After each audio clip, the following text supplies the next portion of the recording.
Cette émission est une production de la télévision régionale des Moulins. Avec la collaboration de la Chambre de commerce et d'industrie Les Moulins, le CFP des Moulins, le CFP des Riverains et le SAE, fiers partenaires de Fibre E.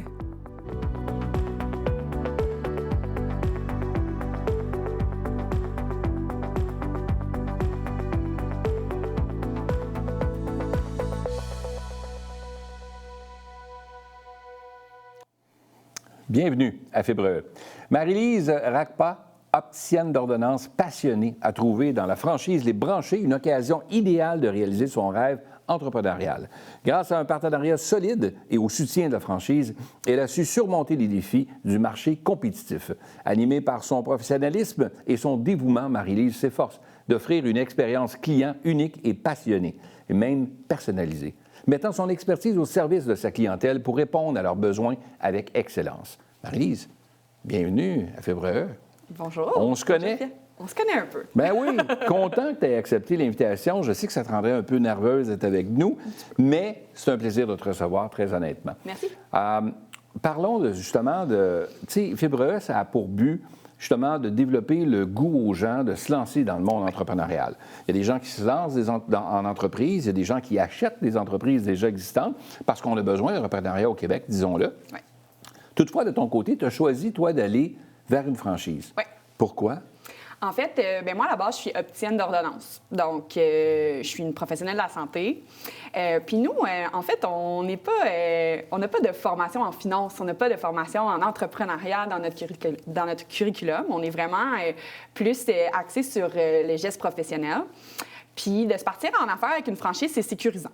Dans le sens que nous, on avait notre plan d'affaires qui était fait, on avait déjà une certaine notoriété parce que Les Branchés, on est la 8e succursale. Donc, au niveau de la clientèle qu'on a attirée, bien, on a attiré de la clientèle que Les Branchés, bien, ils connaissaient déjà ça. Donc, ça, c'est vraiment un petit peu... Tu connaissais déjà le nom, là. Donc, oui. Ça t'emmène déjà des gens... Oui, définitivement. Ça fait une grosse différence. OK. Puis aussi, dans le marché de l'optique, il y a beaucoup de compétition. Donc, le marché, surtout dans la région de Montréal et couronne nord-sud, c'est un marché qui est quand même assez saturé au niveau de l'optométrie, les cliniques de lunetterie en général. Donc, en y allant avec un groupe qui était quand même déjà existant, c'est plus facile de se faire reconnaître dans le marché aussi. Revenons en arrière un peu. Oui. Donc, tu as travaillé pour ton oncle, Oui. qui, lui, était opticien comme toi, Ouais, là. c'était mon mentor, mon oncle. On a travaillé ensemble pendant presque 10 ans. Qu'est-ce qui s'est passé qui fait que tu as décidé de quitter, ou du moins, qu'est-ce qui... En fait, mon oncle, pendant la pandémie, a eu une crise existentielle, en fait. Il était rendu... Pas le démon du midi, là. Non. La pandémie est arrivée, puis ça y a fait peur. Okay. Il n'a pas voulu gérer tout ce qui était mesures de confinement, tout ce qui était mesures de protection individuelle, etc. Donc, il a décidé que lui, c'était terminé, qu'il quittait l'entreprise. Puis moi, j'ai racheté l'entreprise avec un associé à ce moment-là.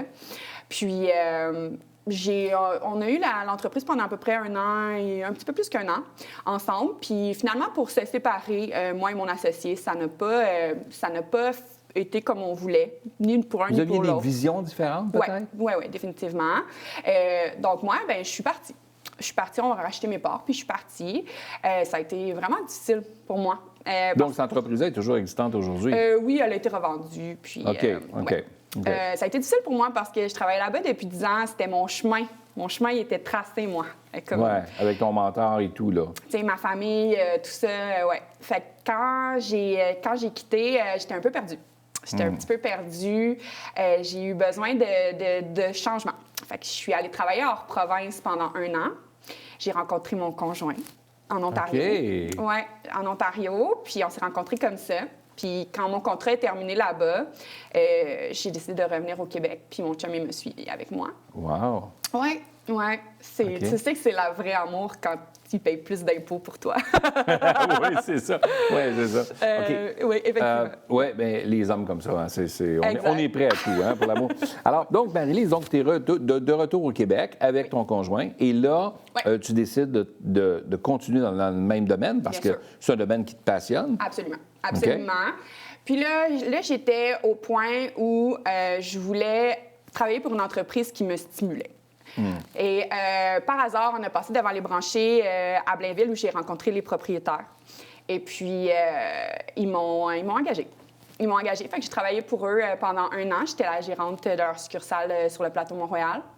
Fait que j'ai appris vraiment les valeurs de l'entreprise, comment ça fonctionne. J'ai appris à découvrir les produits qui sont fabriqués au Québec. Puis c'est des lunettes qui sortent de l'ordinaire aussi. Fait que moi, ça m'allume aussi. Fait qu'après ça, mais dès que j'ai été embauchée, en fait, j'avais dit que moi, j'avais une fibre entrepreneuriale puis que je voulais m'en aller vraiment avoir ma compagnie à moi. Puis on a travaillé dans cette optique-là, fait que j'étais en gestion. Puis après ça, bien, quand l'opportunité s'est présentée puis j'ai trouvé mon local à Mascouche, on a parti le projet. Là, tu es seule à l'intérieur de ce projet-là? C'est moi et mon conjoint. Avec ton conjoint? Avec mon conjoint, oui. Mon conjoint est embarqué avec moi. Ouais. Là-dedans, à l'intérieur de ça. Fait que là, vous êtes à temps plein tous les deux là-dedans, là? Moi, je suis à temps plein. Mon conjoint a gardé son emploi. Lui, il s'occupe plus du côté financier, puis moi, je m'occupe du reste. Donc, tout ce qui est optique, tout ce qui est rapport avec la clientèle, etc., la gestion du quotidien, c'est moi. Puis mon chum, lui, il s'occupe des finances. Ouais. Le fait d'être en entreprise comme ça, qu'est-ce que tu trouves le plus difficile? Ce que je trouve difficile d'être en entreprise avec mon conjoint, c'est qu'on a... Avec ton conjoint? Avec mon conjoint, je trouve difficile d'être capable de séparer notre vie personnelle du travail. En fait, on parle de travail tout le temps. Fait que j'ai eu pas vraiment de congé. Fait que des fois, c'était un petit peu plus difficile. On s'est mis des balises, on s'est mis des limites de quand on est ensemble puis qu'on n'est pas au travail, on n'est pas au travail. Ça a été un petit peu difficile au début. On était toujours au travail, tout le temps. Ah ouais? Ouais. Difficulté à faire la part des choses entre la conciliation travail et famille, là. Ah oui, définitivement. Définitivement. Au début, ça a été un problème. Maintenant, ça va bien. Vous avez trouvé un équilibre. Oui, on se fait des meetings. On a des moments. Et toi, de ton côté, le fait de te retrouver en affaires, oui, avec ton conjoint, ça, c'est une chose, hein, d'être 24 heures sur 24 ensemble ou à peu près, là. Ouais. On se voit régulièrement. Ouais. Est-ce que de ton côté, tu ferais les choses un peu différemment aujourd'hui ou quand tu regardes le chemin que tu as fait, là? Non. Mon conjoint, c'est mon partenaire parfait pour être avec moi. On est très différents. Moi, je suis dans l'émotion. Moi, je suis quelqu'un de super, plus côté clientèle. Puis mon chum, c'est le rationnel du groupe. Fait que je continuerai de la même façon. La franchise, ça nous a vraiment apporté de la facilité pour le démarrage de notre entreprise. Fait que je ne le referai pas différemment. Pour ce qui est avant, bien, les épreuves que j'ai vécues, ça m'a juste permis de savoir ce que je voulais puis ce que je voulais plus. Donc, non, je pense que ceux qui t'écoutent, là, ceux qui t'écoutent à la maison, qui disent, écoute, moi, dans la famille, j'avais un oncle ou j'avais une tante ou j'avais un frère, une mère, en tout cas, peu importe, quelqu'un de la famille qui m'avait promis justement la suite. Je voyais mon avenir, elle était tracée, c'était pas compliqué, j'avais pas à me casser la tête. Arrive une situation X, dans ton cas, la pandémie, qui a bousculé ton oncle à vouloir faire des choses différemment pour lui-même, avant tout. Oui. Et toi, tu t'es retrouvé un peu dans le néant par rapport à tout ça, rendu là. Là, tu as un grand vide, là. Qu'est-ce que tu dis aux gens qui nous écoutent, qui disent, ben moi, j'aimerais me lancer dans l'entrepreneuriat. Moi, mon avenir est déjà assuré. Je trouve ça beau, ce qu'elle a fait, Marie-Lise, mais moi, j'ai déjà quelqu'un dans la famille. Il faut le voir, ça. Ça peut arriver, là. Ah oui, ça peut arriver définitivement. Puis, en fait, c'est pas une mauvaise chose. Ça nous force à sortir de notre zone de confort puis de se réinventer. Puis moi, je me suis retrouvée après. Tu sais, j'étais dans une entreprise, oui, j'adorais mon oncle, je l'adore encore, on s'aime. Mais c'était son entreprise à lui, puis il y avait des idées des fois un petit peu plus conservateurs. Tu sais, il était un petit peu plus conservateur que moi. Puis moi, j'arrivais avec toute ma fougue et ma passion et mes idées de grandeur. Puis souvent, on me disait non. Tu sais, on me disait, Marlise, c'est un peu intense. Ouais.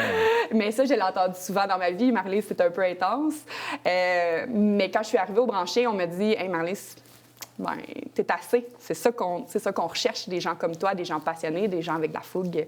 Mais ça prend ça Ouais. pour vendre le type de monture que vous vendez aux branchés qui sont différents de ce qu'on Ouais. retrouve ailleurs sur le marché. Si on cherche l'originalité, on cherche autre chose, bien, Ouais. on va chez vous, évidemment. Là, il y a Absolument. quelque chose de différent là, tu sais, qui te captive. Là. Et la relation avec le client, c'est ce qui te passionne, toi, de ton Ah oui. côté, plus que la finance? Ou... Ah, définitivement. Définitivement. Moi, les chiffres, c'est pas mon département, c'est le département à mon chum. Moi, c'est pourquoi j'aime autant mon métier, c'est parce que je crée des connexions avec les gens. J'ai des gens que je fais leurs lunettes depuis les 10 dernières années, puis... Il y en a qui t'ont suivi? Qui, Oui. Oui, ah ouais. il y en a qui m'ont suivi. J'ai beaucoup... C'est une deuxième famille pour moi, mes clients. Je suis proche d'eux, je les connais. C'est important. C'est la partie la plus gratifiante de notre travail. C'est quand les gens, ils partent de chez vous puis qu'ils sont... Hey, je suis vraiment merci. On a eu une belle expérience. On va revenir, on va t'envoyer nos amis. C'est ça qui fait toute la différence pour moi. Oui, ça fait la différence Ouais. aussi. Le fait d'avoir à gérer du personnel maintenant, le fait d'avoir des gens avec toi, parce que tu n'es pas seul à bord, Non. là, évidemment, J'ai tu des ne employés, peux ouais. pas tout faire. Là. Non. Comment ça se passe, le côté ressources humaines? Tu n'as pas eu quand même de formation en ressources humaines, Non. tu l'as appris un peu. C'est pas toujours évident de dealer Non. avec des gens qui ne partagent pas nécessairement toujours la même chose que nous, là, tu sais, les mêmes... Effectivement. Ouais. C'est pas toujours facile. J'ai la chance que moi, mon chum, il a été en gestion beaucoup dans sa vie. Donc, Ouais. il m'aide, il me coach un peu. Ouais. Mais j'ai été vraiment chanceuse parce que mes employés que j'ai, ça a bien été. C'est des gens qui m'aident énormément, puis je suis vraiment chanceuse de les avoir, qui ont embarqué avec moi dans mon projet. Moi, je partais de rien.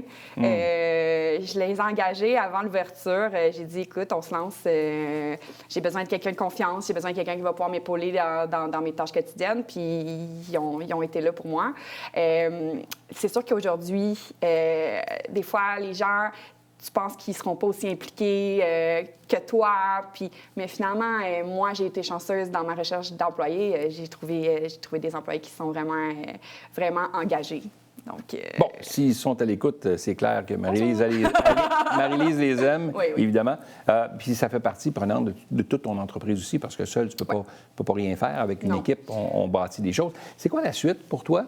bien, en fait, là, vraiment, on met l'emphase sur que les branchés Mascouche soient bien ancrés dans la communauté. C'est vraiment ça, notre focus pour l'instant.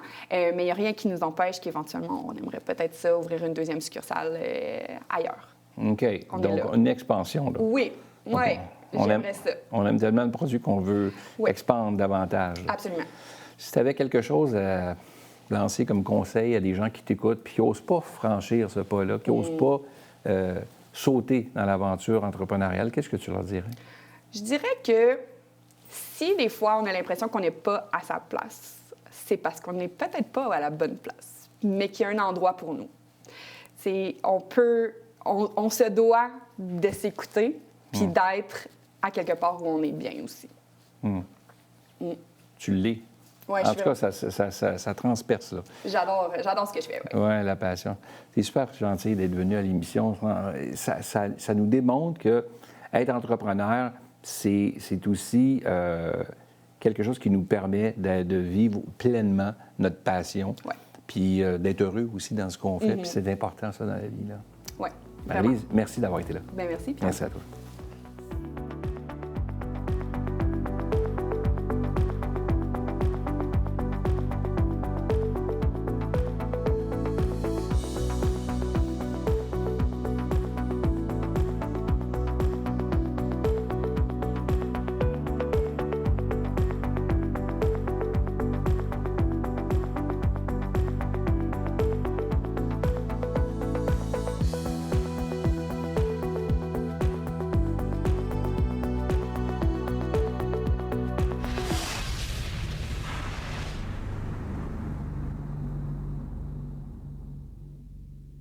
Vous souhaitez former vos équipes ou optimiser vos opérations? Au service aux entreprises des affluents, notre mission est claire. Vous offrir des solutions innovantes et adaptées pour accompagner votre succès.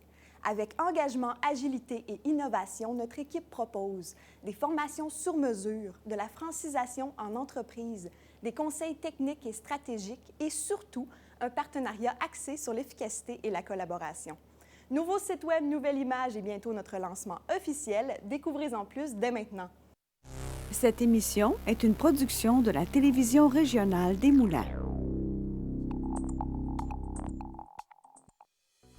Avec la collaboration de la Chambre de commerce et d'industrie Les Moulins, le CFP des Moulins, le CFP des Riverains et le SAE, fiers partenaires de Fibre E.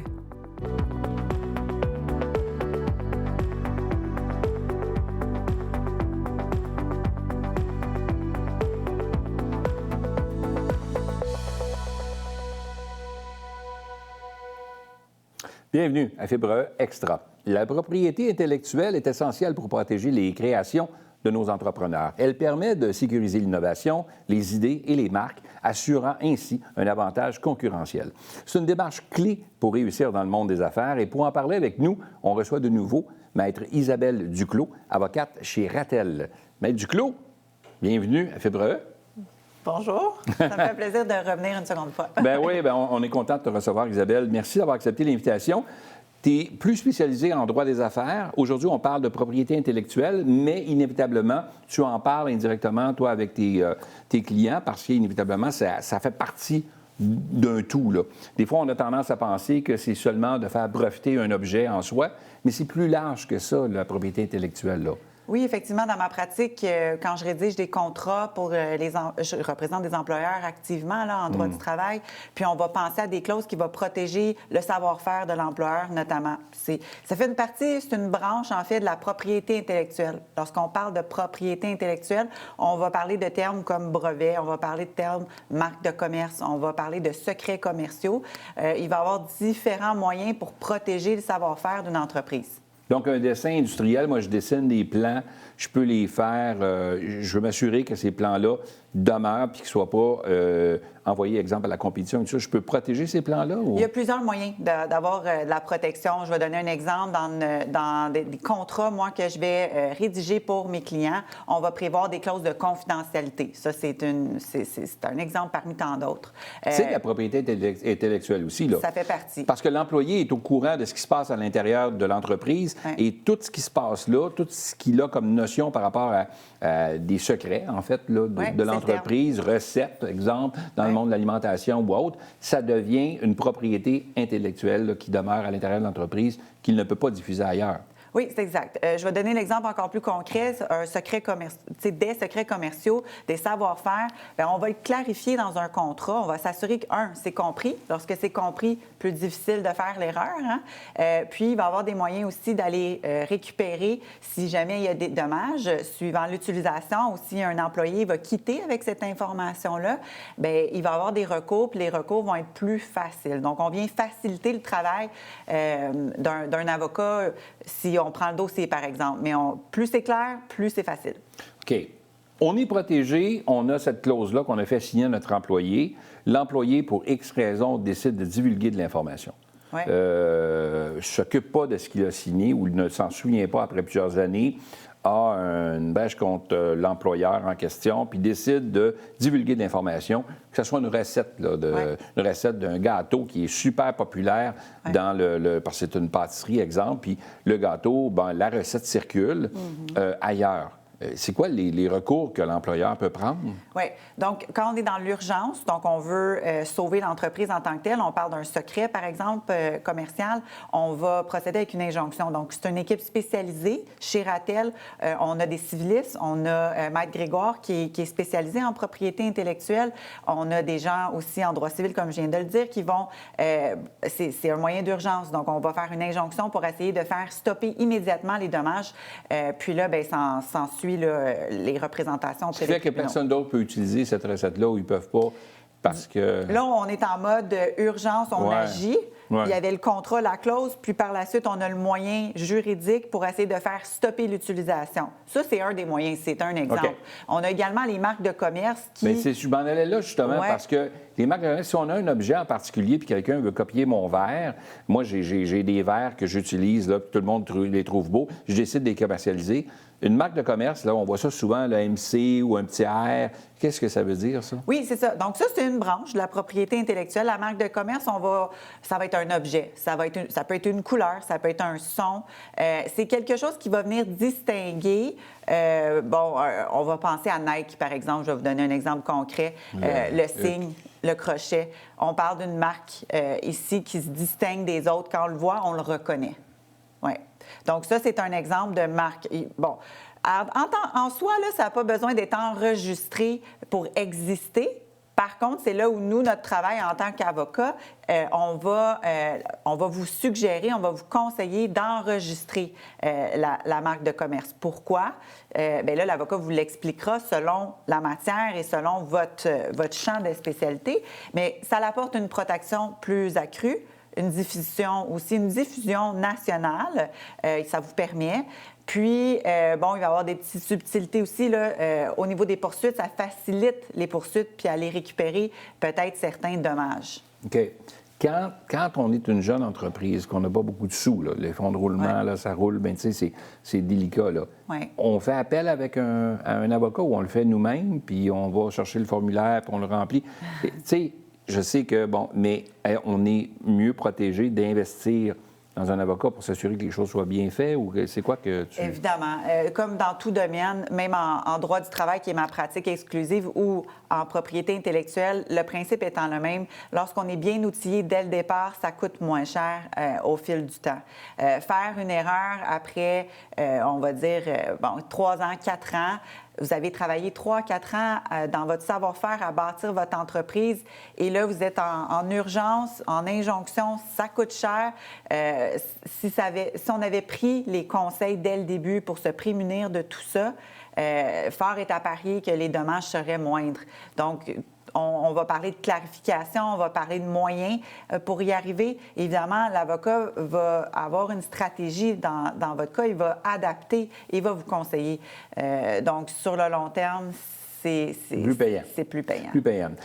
Quels critères qu'on doit mettre, qu'on doit respecter, en fait, afin qu'une marque de commerce soit enregistrable? Il y a des critères à respecter? Oui, exact. On va parler, elle doit se distinguer.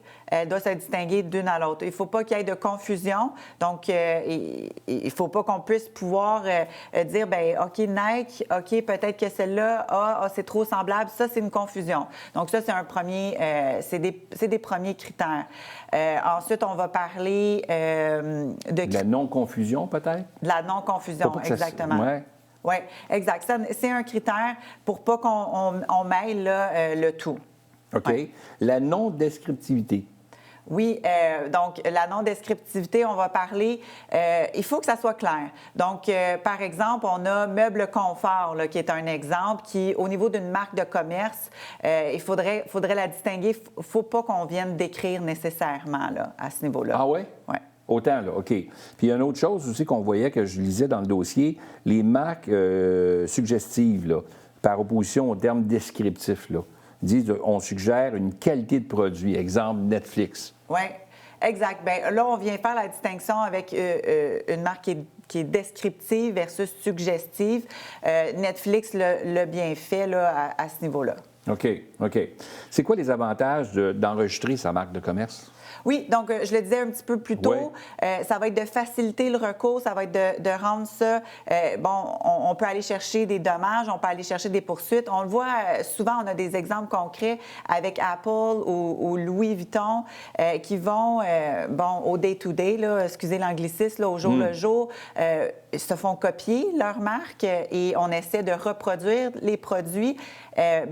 L'ayant enregistré, ça permet plus facilement d'avoir une reconnaissance, puis de faciliter, en fait, le recours là, au niveau des tribunaux, puis d'aller chercher des dommages. Par contre, une poursuite comme ça, il y a des critères très exigeants, puis c'est difficile à faire. C'est pour ça qu'on parle de se prémunir au tout début. OK. On fait affaire avec un avocat pour protéger notre propriété intellectuelle. On veut s'assurer que nos documents internes ne se retrouvent pas chez le compétiteur. Oui. On veut s'assurer que nos recettes demeurent à l'intérieur. On veut s'assurer également que les gens ne copieront pas. Oui. Souvent, on a tendance à prendre le côté facile et de s'inspirer de ce qui a été fait pour essayer de le mettre à notre sauce, à nous. Donc, en consultant l'avocat, ce que tu dis, Isabelle, c'est qu'au départ, il y a des sous d'investis, bien évidemment, pour arriver à avoir cette propriété intellectuelle-là de préserver. Ouais. Toutefois, c'est un investissement à long terme parce que s'il y a un problème en cours de route, bien, on va avoir sauvé beaucoup parce que les choses vont avoir été faites correctement. Oui, bien, écoutez, l'avocat va regarder avec vous votre entreprise, il va trouver qu'est-ce qui peut justement protéger. On a parlé de brevets, d'innovation. Vous avez innové, vous avez créé quelque chose, bien, c'est le brevet qui s'applique. La marque de commerce, c'est une toute autre sphère. Après, l'avocat va aussi regarder, est-ce que vous avez bâti un savoir-faire à l'intérieur de l'entreprise qui vaudrait la peine de protéger. On parle de secrets commerciaux. Donc, c'est vraiment là où c'est son quotidien à l'avocat en propriété intellectuelle. Il va regarder avec vous pour assurer la pérennité de votre entreprise. Il va trouver justement les moyens répondant aux différents besoins.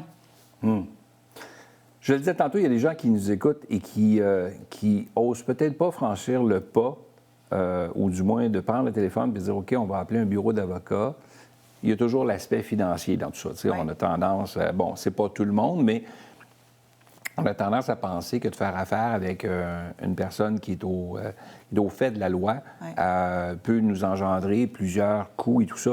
Est-ce qu'on a une idée un peu pour les petites entreprises, là, à quoi ça pourrait représenter, juste pour donner une idée, ou c'est trop large? C'est très, très large, mais c'est que ça dépend vraiment du champ d'expertise. C'est clair que si j'ai une entreprise qui développe et qui innove, bien, clairement, le besoin va aller avec la demande. Donc, si vous avez plusieurs projets à l'interne, on ne pense pas toujours. J'ai un autre exemple concret où je peux avoir un cabinet ARH, OK, en ressources humaines. Ils bâtissent une application. OK, on n'y pense pas. Mais toute cette application-là, quand vous allez avoir des sous-traitants, est-ce qu'il n'y a pas un risque avec vos sous-traitants de vol d'informations ou vol d'idées? Bien qu'on soit une entreprise en ressources humaines, tous les sous-contractants avec qui je fais affaire peuvent partir avec l'information que vous avez bâtie et le partir de leur côté. Nous, en tant qu'avocats, on voit ça venir parce que c'est notre quotidien. Donc, on va aider l'entreprise à bâtir leur contrat avec les sous-contractants pour s'assurer qu'il n'y a pas du vol d'informations. C'est un autre exemple concret qu'on fait pour vous aider, qu'on ne pense pas toujours, là.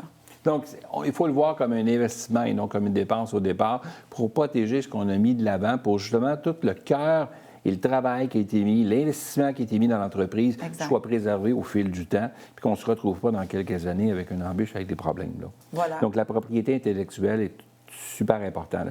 Quel autre message qu'on pourrait dire aux gens qui nous écoutent, qui n'osent pas peut-être franchir ce pas-là, de dire « Ah non, je m'en occuperai rendu là, tu sais. » Bien, au-delà des services juridiques et de la protection, il y a une valeur ajoutée sur le marché. Quand vous avez une image qui est claire, donc on parle de marque de commerce, lorsqu'elle est enregistrée et qu'on est axé, ça l'ajoute une valeur. On est certain de la marque, on sait où on s'en va. Donc, l'avocat peut aider aussi à travers tout ça, mais en allant vers cette démarche-là, il y a aussi tout l'aspect image, où on peut dire, et confiance qui vient avec ça et qui peut générer aussi des sous, là. Isabelle, merci de ta visite encore une fois. Ce fut fort instructif. Oui. On trouvera un autre sujet, puis on te rappellera encore. Tu deviens notre spécialiste à Fibre E Extra pour justement ce type de dossier-là, parce qu'on veut justement bien renseigner nos entrepreneurs. Merci d'avoir été là. Au plaisir. Merci.